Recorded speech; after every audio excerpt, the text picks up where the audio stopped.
বামুটিয়া কৃষি মহকুমা এলাকার অন্তর্গত তেবাড়িয়া এলাকায় স্থাপন করা হয়েছে সিড প্রসেসিং সেন্টার। এই সিড প্রসেসিং সেন্টারে ধানের বীজ প্রক্রিয়াকরণের পাশাপাশি এলাকার সহ বিভিন্ন অঞ্চলের কৃষকদের ধানের বীজ সরবরাহ করার ক্ষেত্রে সক্ষম হবে দপ্তরের আধিকারিকরা। জানা গেছে এই এলাকাতে 0.5 MT ধানের বীজ প্রতি ঘন্টায় সরবরাহ করা সম্ভব হবে এই উন্নত মানের বীজ প্রক্রিয়াকরণ মেশিনের মাধ্যমে। গোটা প্রকল্প ঘুরে দেখেছেন বামুটিয়ার এগ্রি সুপারিনটেন্ডেন্ট রাজু রবি দাস। উপস্থিত ছিলেন দপ্তরের ইঞ্জিনিয়ার এবং অন্যান্য আধিকারিকরা।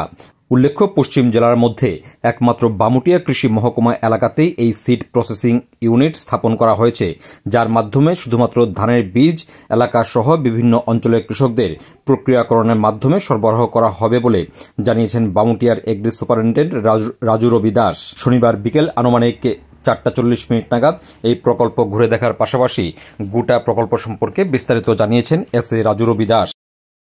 অ্যাকচুয়ালি তেবাড়িয়াতে যে প্রজেক্টটা হয়েছে সেটা হলো সিড প্রসেসিং প্ল্যান্ট। বামুটিয়া না কেবল ওয়েস্ট ত্রিপুরার অন্তর্গত যে 9টা সাব ডিভিশন আছে, স্টেটে আমাদের আছে সিড প্রসেসিং প্ল্যান্ট।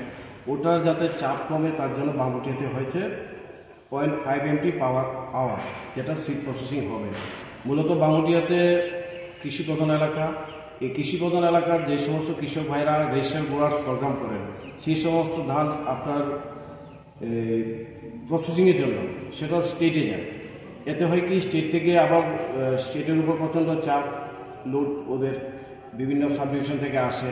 তো বামুটিয়াটা যেহেতু হয়েছে, আমরা বামুটিয়ার সন্নিহিত মান্দাই বলেন, লেফুঙ্গা, হেজামারা, মোহনপুর এবং বামুটিয়া, এই সমস্ত কৃষক ভাইয়েরা এখান থেকে উপকৃত হবেন।